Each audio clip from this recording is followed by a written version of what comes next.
Madame, Monsieur, vous êtes sur Al24 News. Bienvenue dans ce 24 heures Afrique. On entame cette édition avec le message de condoléances du président algérien Abdelmajid Tebboune suite au décès du califat général de la confrérie Tariqa Qadiriya Al-Qontiya au Sénégal. Dans son message, Abdelmajid Tebboune a rendu hommage aux défunts et à sa vie consacrée au service du savoir et à la diffusion des enseignements de la religion islamique et à la culture de la coexistence et de la tolérance et de l'amour.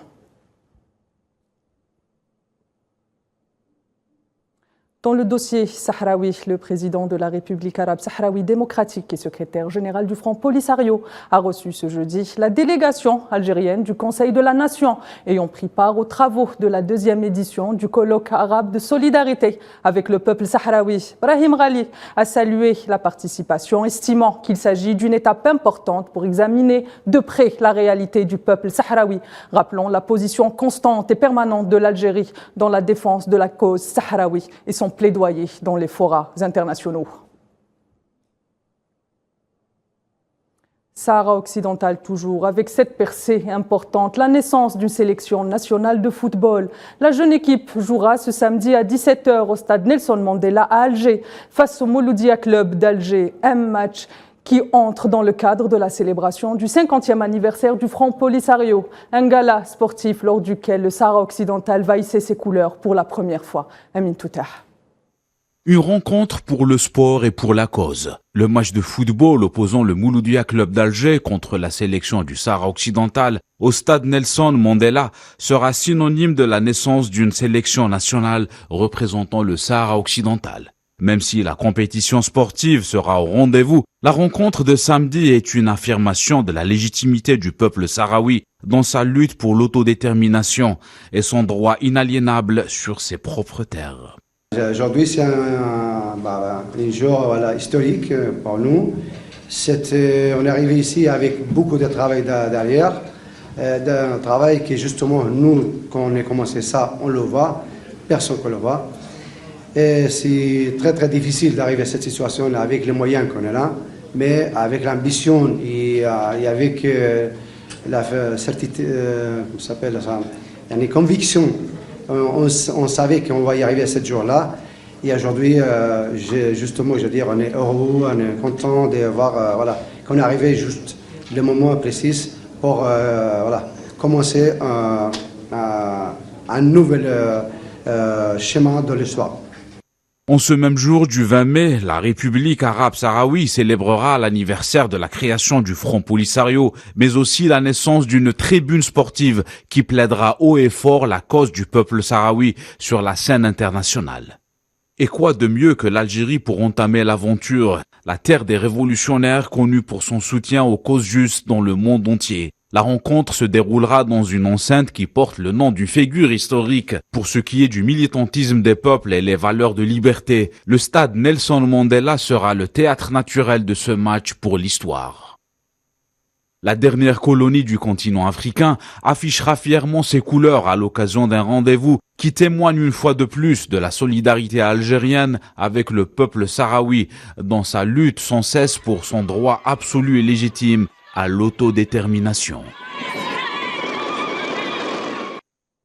En Tunisie, l'enquête est en cours dans le cadre de l'affaire de l'attaque d'une synagogue à Djerba.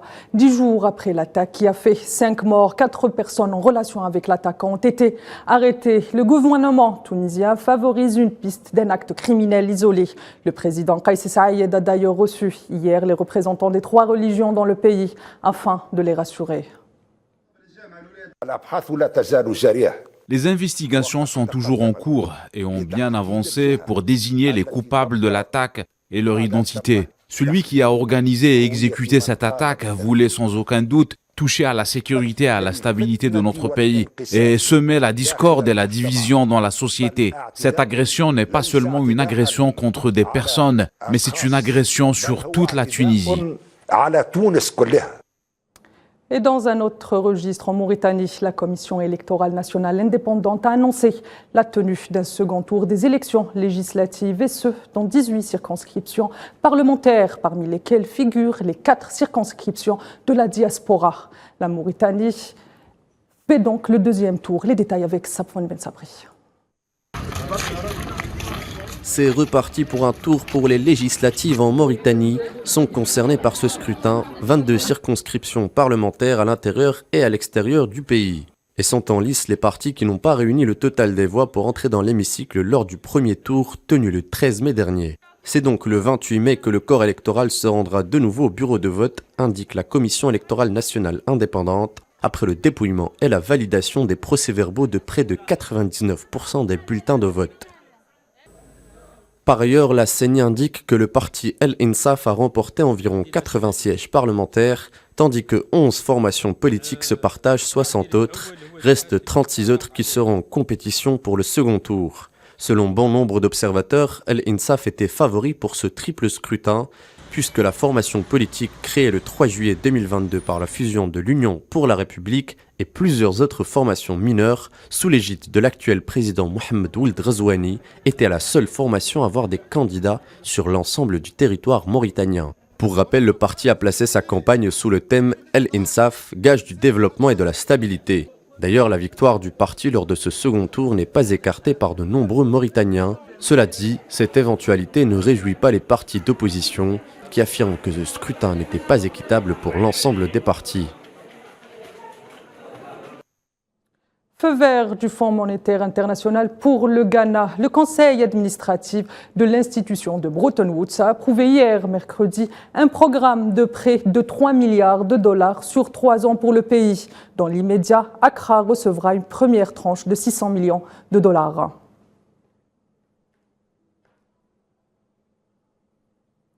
Et au Soudan, plus d'un mois après le début du conflit entre l'armée du pays et les forces de soutien rapide, la tension est toujours à son comble et la désescalade des violences n'est pas d'actualité. À Khartoum, Omdurman et d'autres villes, le bruit des canons et des armes continue à retentir. Kherdin Batash. La situation au Soudan ne va pas en s'améliorant.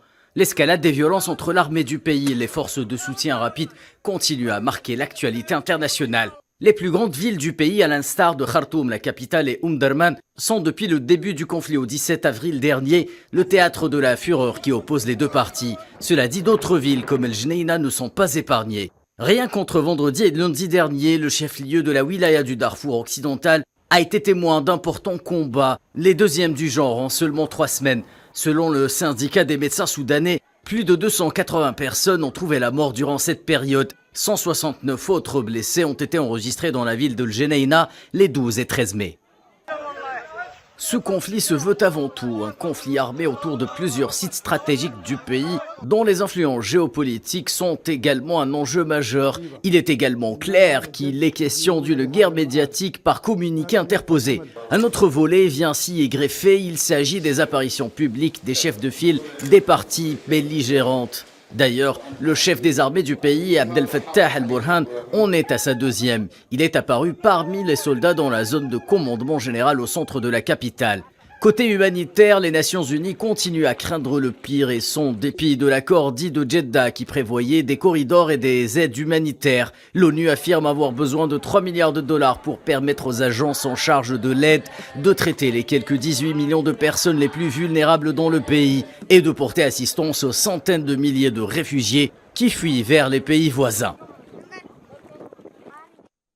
Les voix africaines continuent de s'élever pour la restitution du patrimoine culturel africain accaparé durant la période coloniale. Après le Bénin, l'Afrique du Sud, la République démocratique du Congo et bien d'autres, c'est au tour du Ghana d'exhorter le British Museum de restituer une collection qui comprend des œuvres provenant du palais Ashanti à Kumasi, capitale de l'Empire, transférée vers l'Angleterre en 1874 après la guerre avec les Britanniques. Madame, Monsieur, c'est ainsi que s'achève ce 24 heures Afrique. L'info continue sur l'ensemble de nos plateformes digitales. Je vous retrouve demain à la même heure. D'ici là, prenez soin de vous. À demain.